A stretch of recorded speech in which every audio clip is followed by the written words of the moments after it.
Nathan was a 40-year-old bachelor who immersed himself in work after his girlfriend's betrayal.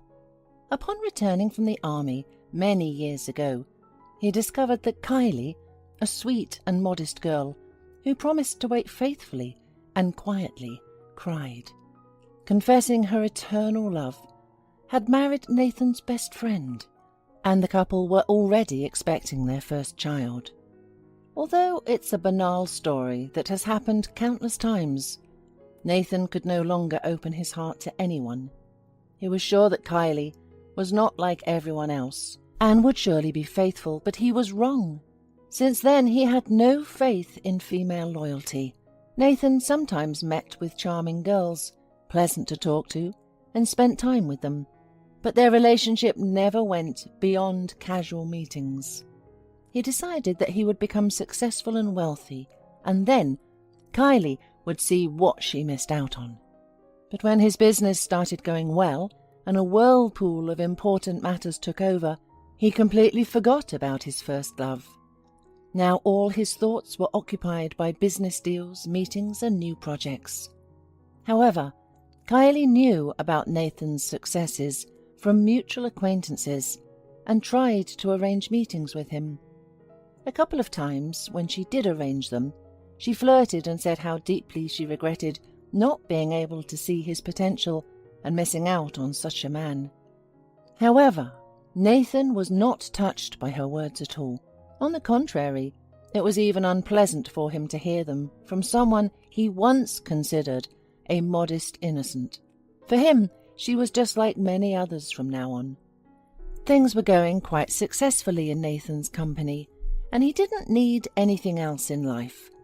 Only sometimes, looking out of the window of his spacious apartment into the street, he envied the proud fathers walking with their little ones. But then, once again, he remembered how painful it was, and told himself that his fate was entirely different.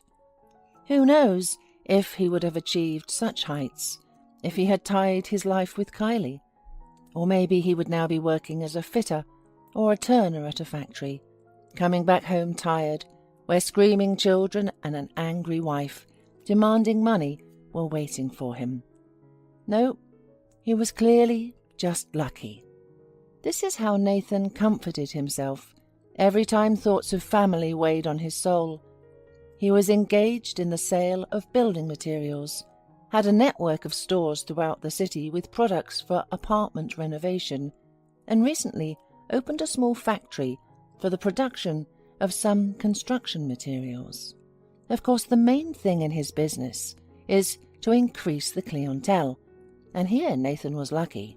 Mrs. Lane had been working as a customer relations manager for him for 5 years. A woman of retirement age, but very competent and a true professional. Moreover, she was distinguished by enviable sociability and could find a common language with literally every person. Some of Nathan's acquaintances tried to lure Mrs. Lane to their company. Some were surprised that a businessman kept such an elderly employee, but Nathan believed that these people were simply envious of him. He himself was confident that the success of his company depended largely on the efforts of Mrs. Lane, and of course he sometimes wondered what would happen when the woman wanted to leave her job. But it turned out that he fired Mrs. Lane himself, and much earlier. His former classmate, who was now a government official, asked Nathan to hire his niece, Zoe, instead of Mrs. Lane. Nathan probably would have refused right away, but Patrick managed to present his request appropriately. He came to the office of his former classmate with a bottle of expensive cognac and brought along the very Zoe. The girl looked like she had come straight out of a glossy magazine. Slender, long-legged, with a full chest and luxurious blonde hair. In addition, she had several diplomas. She was both an accountant and a customer relations manager, and had studied business etiquette. Customers will flock to such a beauty like bees to honey, even just to see her again, Patrick argued, and he managed to persuade Nathan, who promised Zoe the desired position. The only thing that bothered him was the unpleasant conversation he had to have with Mrs. Lane, but Nathan could not even imagine how difficult it would be. The woman had done nothing wrong, not even worthy of a reprimand. She had always worked impeccably. So when the boss called her in and without preamble announced her dismissal, she could not believe what was happening and kept asking what had happened and what she was guilty of. He lied to her that he cared about her health, and it was time for her to go for a well-deserved rest. Mrs. Lane turned pale and asked for water.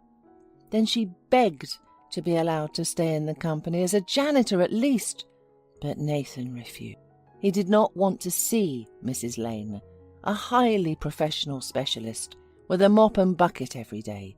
It would only remind him that he had acted low and unfairly. Besides, Mrs. Lane would see the new employee and understand that she had been fired only because she was inferior to Zoe in terms of appearance. After hearing the refusal, Mrs. Lane did not ask for anything else, nor did she insist on anything. Nathan indirectly feared that she would go to court and tried to soften his decision, which was so painful for the woman. Mrs. Lane, you are already on a well-deserved retirement. Live for yourself. As far as I know, you have a good pension, and we will also give you a bonus for years of impeccable service. The woman just waved her hand desperately. After that, she quickly gathered her things and left. This happened on Friday, and on Monday, Zoe replaced Mrs. Lane in the office. Nathan saw that the new employee was trying hard, but not everything was going well for her. He had to explain a lot to her, and it turned out that she was not used to working so much. Mrs. Lane could easily stay after work if it was convenient for a client to come to their company in the evening. For Zoe, the need to sacrifice her personal time turned out to be an unpleasant surprise. Every free minute she tried to spend on herself. She would start painting her nails, then choose a blouse online, then chat on the phone with someone. Sales had begun to decline noticeably. Nathan had already made remarks to Zoe more than once, but when he entered the office, she smiled enchantingly at him, and her neckline was so revealing that he involuntarily bit his tongue. Several months passed. One day, Nathan took home to sort out some critical documents. When he came out of the entryway the next morning with his briefcase, hooligans suddenly ran up to him and started beating him. They were tall and strong and wore hooded jackets.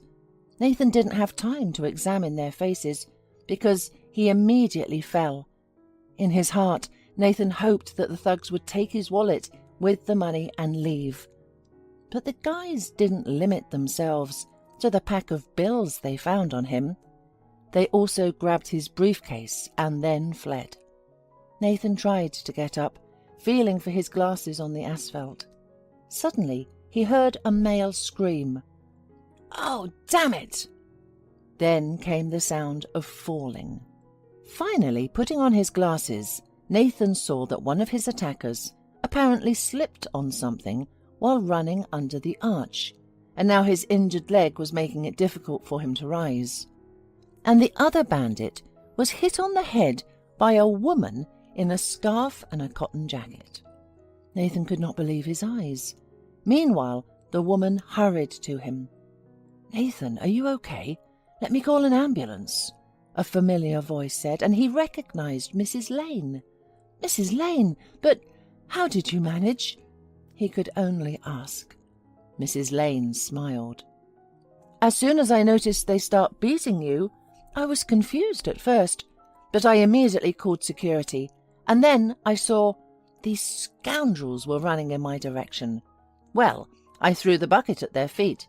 One of them stumbled over it, and the second I have already given a bottle on the head. I don't even know how I had the courage. And now you're..." Nathan looked at his former colleague, saw that she had lost a lot of weight, and her clothes were strange. "I work as a janitor now," said Mrs. Lane. "But why? Isn't your pension enough?" Nathan blushed. "I really need the money," explained Mrs. Lane without going into details. And then the security arrived. Nathan did not let the matter slide. If the robbers had only taken his wallet, there would be no questions. But they had clearly needed the documents in his portfolio for a reason. Nathan hired a private detective and spared no expense for the investigation. When he learned the results, he was shocked. It turned out that his old friend, who was the mayor's right-hand man, was behind the whole plot. Together with his relative, Patrick, he wanted to deprive Nathan of his company, which brought in large profits. Naturally, Nathan immediately showed Zoe the door. The girl tried to justify herself, pretending that she was in no way involved in all this and had no idea about her uncle's plans. But Nathan warned her she should be glad that he decided not to take the matter to court. After that, he went to Mrs. Lane's house. He wanted to ask for forgiveness and invite the woman back to work. Nathan brought a bottle of good wine, a luxurious bouquet of roses, and compensation for moral damage in an envelope. Mrs. Lane lived nearby, but she was not at home. Nathan pressed the doorbell for a long time and was about to leave when he heard someone respond, "Wait, I'll open it now." A few minutes later the door opened. A young woman in a wheelchair stood before Nathan. In the semi-darkness of the hallway, he did not immediately make out her face. "Sorry for making you wait," she apologized. "I didn't think anyone would come today, so I was in bed. It took me a while to get dressed and make it to the door. You forgive me?" Nathan stuttered. "I dropped in uninvited to see Mrs. Lane, but I see she is not at home. Mum will be here soon from her second job." "Can I wait for her?" "Of course, I'll put the kettle on, and you can go to the living room." While the girl was busy in the kitchen, Nathan sat in an armchair and looked around. He knew that Mrs. Lane was receiving a good salary, but her home environment was poor, if not downright impoverished. The furniture was probably 20 years old, painted wooden floors. However, the house was impeccably clean. That was immediately noticeable. Suddenly, Nathan wondered how the girl would manage by herself in the kitchen and rushed in to help her. They introduced themselves to each other. The girl's name was Amy, and Nathan noticed that she was beautiful, but very skinny and pale. They had just sat down to have tea when Mrs. Lane returned. Upon seeing her former boss, she couldn't hide her surprise. "Nathan? It's the first time you're visiting me. What brings you here?" Nathan confusedly began to mumble something unintelligible, but Mrs. Lane understood that he was asking for forgiveness. "Oh, come on," she waved her hand. "It's obvious to me. Any man would prefer a younger, more beautiful woman than an old maid like me. And there wouldn't have to be any problem if she had been a good specialist instead of a mediocre fraudster." Nathan sighed. "You see how fate has taught me a lesson. I could have easily lost everything. And I already lost a lot when I fired you. Clients started leaving, revenues were falling. I would really like if you came back, if of course you forgive me."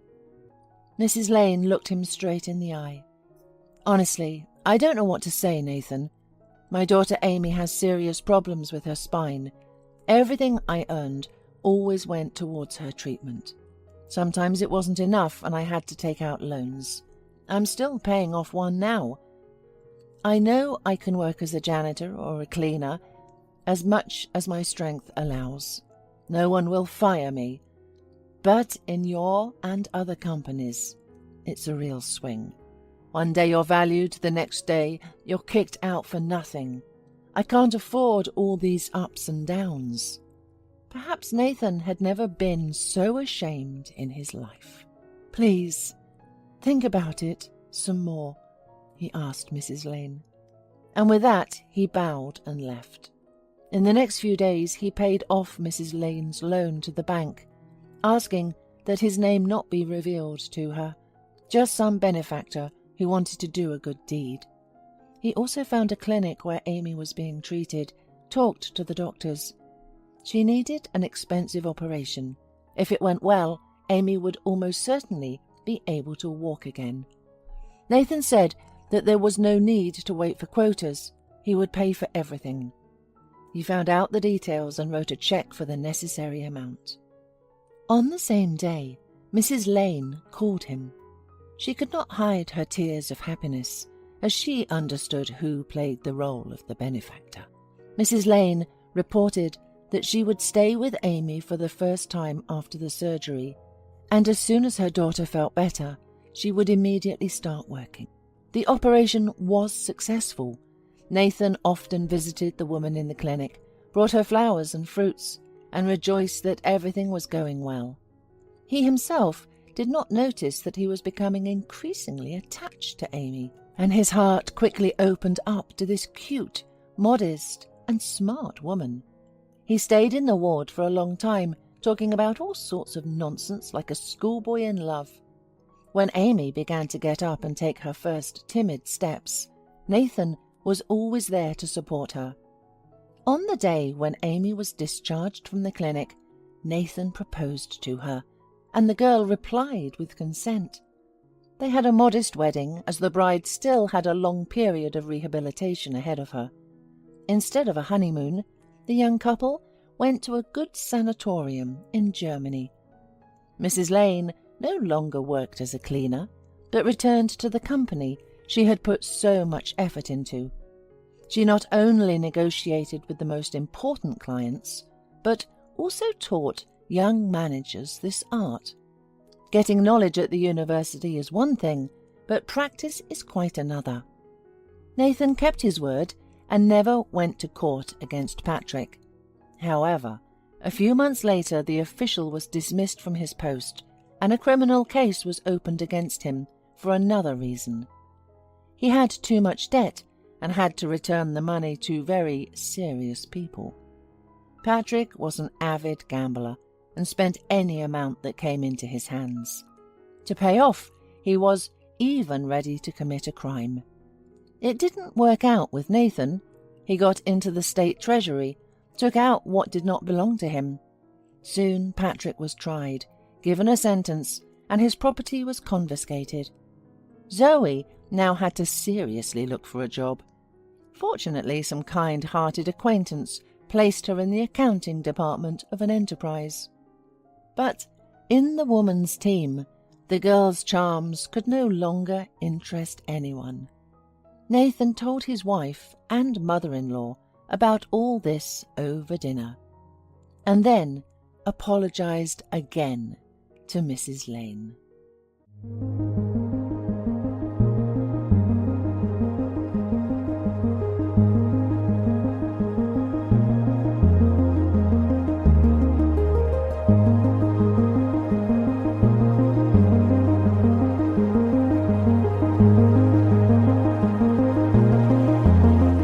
All right, everyone's presentations are done. Nick, the manager, said as he tried to move the discussion forward. Excuse me, I haven't. I recently found out something. Nick interrupted me and began to speak. There's apparently someone in this department who didn't graduate high school and is just a part-timer. Meetings should be for employees only. Absolutely right. His lackey, Mike, of course, agreed with Nick. I'm leaving. After leaving the meeting room, I started to shut down my computer. I noticed that an email had arrived, not in my personal inbox, but in the company's shared email. Thinking, there's no point in speaking up, no one will listen, I went home quietly. The next day, I heard a commotion from Nick's desk. He was staring at his computer screen, his face pale. Nick! Is something wrong? Mike looked at the screen with him. And he turned even paler than Nick. Why is he so angry? Knowing the reason for Mike's distress, I thought to myself, serves them right. My name is Adam. My mother passed away when I was in the ninth grade, and I was raised by my father. Well, you could hardly call it being raised. After my mother passed, my father changed. He drowned his sorrows in alcohol, and though he still went to work, he squandered our living expenses on horse racing. Because of that, I had to start working part-time as soon as I entered high school. Every month, I went to the convenience store with bills in hand that couldn't be auto-deducted from my father's account. Even though I endured it because I didn't want to be alone, I reached my limit in my second year of high school and dropped out. I found a live-in job at a distant inn. Thank you for everything. The day I left home, my father, still staring at the TV, spoke. Take care. That was our last conversation. Back then, 18 wasn't the age of majority, so I needed my father's permission to work, and I couldn't hide my place of employment. Yet, my father never visited me even once. I kept working just to survive, and before I knew it, I was 42. Years of hard work paid off, and I was transferred to the headquarters. I was thrilled to be recognized by the company, as I thought I'd be working in the field until retirement due to my lack of formal education. Listen up. Our work can change the future of our employees. Don't drag us down. On my first day after the transfer, Nick, dressed in an expensive suit, spoke sternly. There was a reason for this. Our inn was located in a prominent tourist destination, known so well that everyone in the state could sing its commercial jingle. At its peak, we had 5 locations within the state. But that was long ago. Due to financial difficulties and aging facilities, only the place where I had worked for many years and the original establishment remained. I was prepared to lose my job anytime, but now there was a glimmer of hope. With the rise of social media, the tourist area where the inn was located started gaining attention again. Depending on how hard the sales department, where I was transferred, worked, we could either thrive or be forced to give up this prime location to the new hotel chains continuously popping up. For Nick, who had switched careers from another industry to strengthen our sales, this was a battle he couldn't afford to lose. I understood why he had to be strict. I will do my best. Nick sneered at my enthusiastic declaration. Did you not hear what I said? I'm sorry. I thought I was listening carefully. Out of habit from years of customer service, I apologized reflexively, though I had no idea what had offended him. Someone was watching me with a smirk. In this department, there are those who are expected to excel and those who have been shoved here because they have nowhere else to go. You are the latter. It was Mike, the section chief. He's 7 years younger, at 35. But he was called to headquarters much earlier than I was and had been moving around within the headquarters ever since. I'm not jealous, but I can't accept that he's my boss. Graduating from a prestigious university, he has an unusually high pride and caused many problems as a newbie, making things very difficult for me when I was the front desk leader. When I found out Mike was transferred to the sales department a month before me, I was disheartened. Mike is right. With just a middle school diploma, there's not much you can do. Don't even think about achieving results. As if I didn't exist, Nick remarked, I'm thirsty. Mike eagerly ran to the coffee maker. It seems Mike is Nick's lackey. I regretted being happy about my transfer to headquarters, wishing I had stayed on site forever. Send a direct mail to every company on this list by the end of the day. Nick only assigned me tasks that even a new graduate could handle. What? There are over 1,000 companies. You want me to send to all of them by today? Yes, if you and your fellow misfits split the work, even those with nowhere else to go should finish by today. I glanced at the employees typing away expressionlessly. They were worn out from customer service, only thinking about leaving on time, or were women reassigned after having children, with zero motivation for work. Even Sam, a new graduate from the same university as Mike, who was supposed to be among the expected achievers, had no enthusiasm for the job, having joined the company wanting to do customer service. I don't care what they say, I plan to quit anytime, he said. Only Nick and Mike were highly motivated, making all the decisions between the two of them. I originally only wanted to work at the inn to survive and had no particular attachment to this job. I swallowed my words, thinking I had no right to reprimand them. About a month after the transfer, Nick told us with a frustrated look. To commemorate the 50th anniversary, we've decided to create a plan exclusive for one group per day. Originally, Mike and I were supposed to come up with it, but our president, Mr. Thompson, insists on hearing everyone's opinions. So, you all get a chance. As Nick explained, Mike began handing out prints. Make sure not to embarrass Nick. If your ideas are half-baked, you'll have to redo them. It seemed that they had printed his handwritten notes by Mr. Thompson, which included several questions and a section for free responses. It made sense why Nick had to seek our input, given that all responses had to be submitted to Mr. Thompson. We were given a week to think about it, and a meeting was scheduled to compile our ideas. My plan is to let guests enjoy both the old and modern America. Nick began the presentations. Guests would watch a master confectioner at a nearby traditional sweet shop make sweets in front of them. The welcome drink would be premium tea in a bottle. Nick's plan was certainly attractive.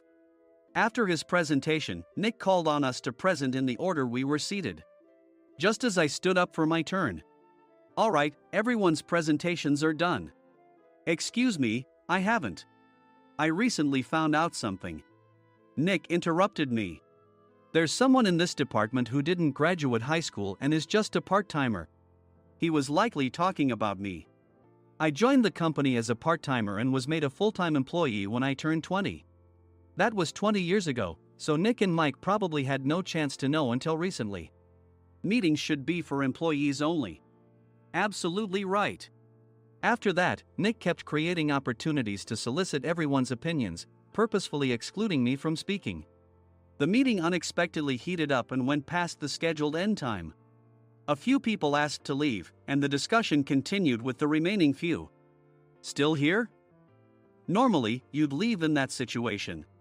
Though I had no attachment to the job initially, hearing kind words from customers made me want to make them happier.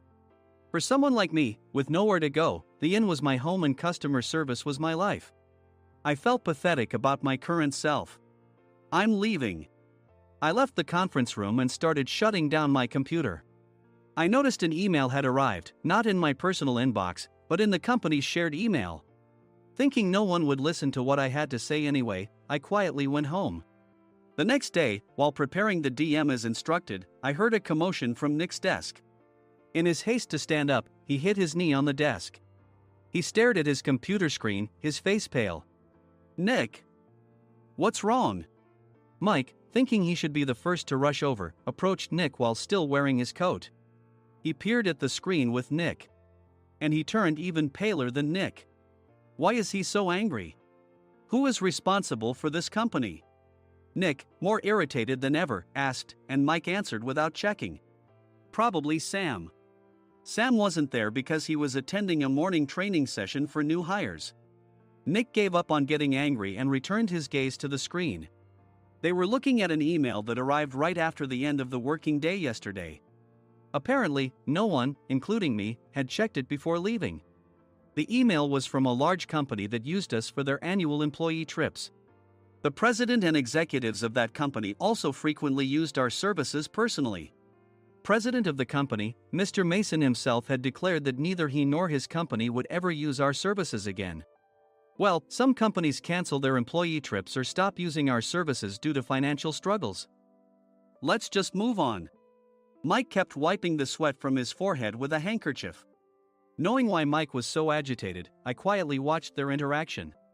Do you know how much revenue we get from that company? We can find other guests to fill the rooms, but we'll lose the banquet costs, gift shop revenue, rental car fees, and more. Moreover, the gifts were supposed to be prepared by the traditional confectionery shop involved in Nick's proposed plan. If it's known that we incurred such a huge loss at this critical time, Nick's position in the company would be jeopardized. Nick took a deep breath, seemingly trying to calm himself.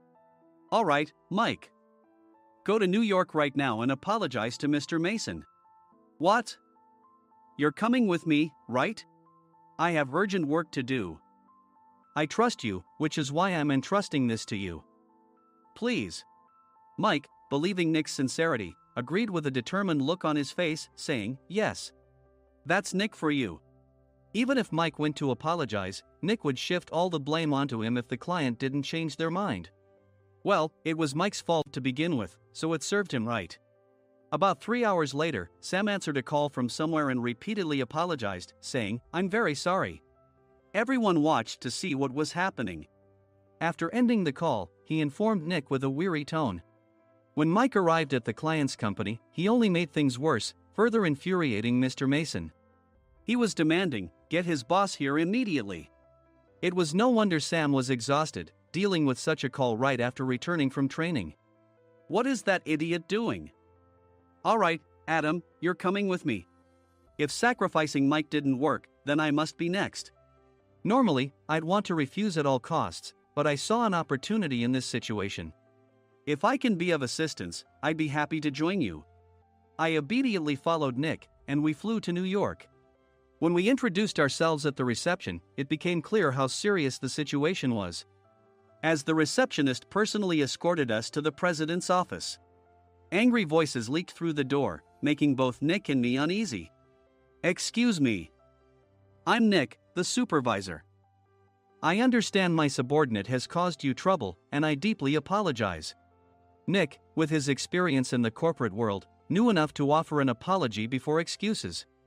However, his customer service skills left much to be desired. I sighed as I saw Mike trembling like a small dog in the corner of the room. "What kind of training are you giving your subordinates?" Mr. Mason glared at Nick with a red face. The intensity of his gaze made even Nick take a step back.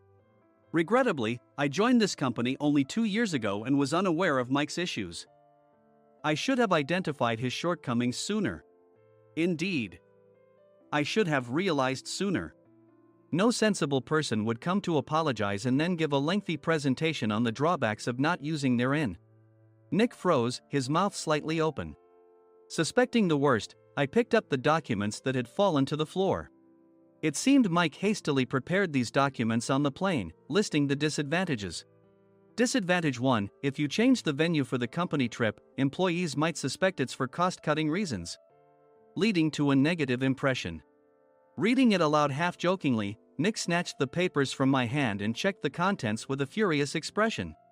Among the stack of documents was a receipt from a nearby convenience store's copy machine. I felt a pang of dread, hoping he hadn't shown the receipt as well. What do you think he said when I asked what kind of nerve he had to do this? I'm very sorry." Faced with the dire situation, Nick must have thought there was nothing left to do but apologize.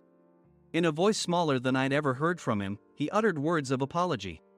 He said, "I'm a Harvard graduate. I don't believe I said anything wrong." "Mike, what have you done?" Forgetting his plan to pin the blame on Mike, Nick yelled loudly, even in front of Mr. Mason. "I didn't do anything wrong." "You're still saying that? Look at him." Mike pointed at me with a shaking hand. "I was assigned to headquarters in my 20s and now I'm a section chief. This guy only made it to headquarters at 42. Everything I've done proves I was right. So why are we losing the contract?" Having said his piece, Mike collapsed to the floor. "Of course. You were sent there because you had nowhere else to go." Mike never expected to hear such words from someone he looked down upon. He lunged at me, and Nick hurriedly stepped in to stop him. "Mr. Thompson told me Mike is a quick thinker, and to take good care of him." There's no way he was pushed aside. "Don't make things worse here. He didn't say quick thinker, he said only quick-witted, didn't he?" I don't remember that part." I recalled the many troubles Mike caused when he was a newbie. When Mike was on the front line, his pride was so high that he never apologized to customers. Customer service, especially in our job, doesn't work alone. It brings both good and bad situations. If the front staff or housekeepers made mistakes, or the cleaning company didn't properly clean a room, one had to apologize to the customers regardless of personal fault. Mike, in such situations, would never apologize, insisting he wasn't at fault. This often angered customers, and as the front desk leader, I frequently had to apologize on his behalf. He caused complaints and disrupted operations, which is why he was quickly moved to headquarters. In departments where he didn't interact directly with customers, his quick thinking was beneficial and things went well. But it seemed his flaws were starting to show. Corporate reservations are supposed to be entered into the system by the sales representative. But a quick check yesterday revealed that more than 10 items were missing from the client's reservation. The handover document clearly stated what needed to be prepared. Why didn't you enter it into the system? Why do we have to give them special treatment? Filling rooms near the banquet hall, setting up all the food in advance. Specifying the brand of wine, they're too demanding. No wonder he always angered customers, I thought, feeling a headache coming on. Grouping them in rooms near the banquet hall is for our benefit too. It makes it easier for the staff to set up beds and serve breakfast since everyone's schedule is synchronized. As for the other requests, Mr. Mason suggested them to lighten our load. I didn't know that. Nick finally seemed to realize that Mike was the one who had angered the client. What did you say to them? I just told them we wouldn't give them special treatment anymore. We shouldn't waste effort on things that don't bring in money. I was utterly exasperated at his lack of understanding of customer service. Of course, we shouldn't comply with unreasonable demands. But carrying over successful practices from past stays makes customers feel remembered and enhances their experience. Good memories encourage repeat visits. That's part of our job. I looked down at Mike, who was sitting on the floor. In our job, nothing is a waste. Mr. Thompson likely moved you to the sales department, hoping you'd finally understand this. How do you think he feels now that you failed to meet his expectations? Mike, tears in his eyes, fled the president's office. I was amazed he still hadn't apologized. You have it tough, Adam. It's okay, we're all employees of the same company. I deeply apologize for this disrespectful incident. Especially after all the care you've shown us. If it weren't for you, Adam, I really would have stopped staying here. When I heard you were moving to the sales department, I was willing to reconsider if you handled it. Seeing us talk so amicably, Nick's face contorted. Do you two know each other? Adam's service is excellent. I always requested him specifically. Normally, we don't accept specific staff requests, but we made an exception for Mr. Mason, adjusting my shifts accordingly. He had personally stayed at our hotel just before my transfer, and during casual conversation, I mentioned, I'm moving to the sales department soon. If I hadn't told him then, things could have been much worse. Please continue to take care of us. I look forward to it. On the return flight, Nick awkwardly offered me a can of beer. It's still working hours. Of course, I had no intention of forgiving him for a single beer. Nick might try to pin everything on Mike and avoid any consequences. While pondering this, a startling fact came to light. Nick, the tea bottles for the plan have arrived. I handed Nick a bottle labeled with our inn's name. They look good. What are you talking about? These are plastic bottles. I had assumed we would use the trendy, high-end bottling tea. But what arrived were ordinary plastic bottles of tea with customized labels. The only unique aspect was the label, which had the inn's name, making it look customized. Upon further investigation, I discovered that a substantial amount of money was set to be paid to the tea company. It was priced like bottling tea. Does this plastic bottle really cost $100 each? The tea inside is specially blended for us. The extra cost is for that. Wouldn't it be better to use another tea company? Or is there a specific reason we must use this one? As Nick continued to make excuses, I showed him a printed email. I informed the tea company's president, Mr. Mitchell, that we discovered irregular payments and he confessed. He said you two were high school classmates and planned to split the extra money. That idiot. Why did he confess? That's not important. You should worry about yourself, this could turn into a police matter. Opening the bottle cap, I suggested. How about calming down with this tea? It supposedly has a relaxing effect. Nick drank the tea frantically. In the following days, decisions were made about their fates. Mike was reassigned to the General Affairs Department, with no chance of transfer or promotion, as per Mr. Thompson's orders. As for Nick, since the payment to the tea company hadn't yet been made, he narrowly avoided legal trouble. Instead, he was encouraged to leave the company, and to avoid further complications, Nick submitted his resignation. Rumor has it that connections between HR departments have made it difficult for him to find new employment. Even though it was good to have those two gone, something unexpected happened in the sales department. Everyone became motivated and united in refining the 50th anniversary plan. In the end, my plan was adopted.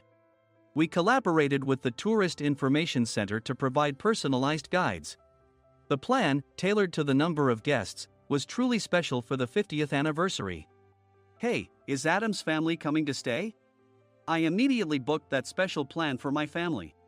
Sam noticed it on the reservation list and quickly picked up on it. Yes, I'm inviting my father. That's great. I might invite my parents too. I lacked the courage to face my father just as Adam. But here, with the confidence Mr. Mason praised, I felt ready. The 50th anniversary plan was a perfect opportunity to reconnect with my father. I hope to bring back the days when we could laugh together as we once did.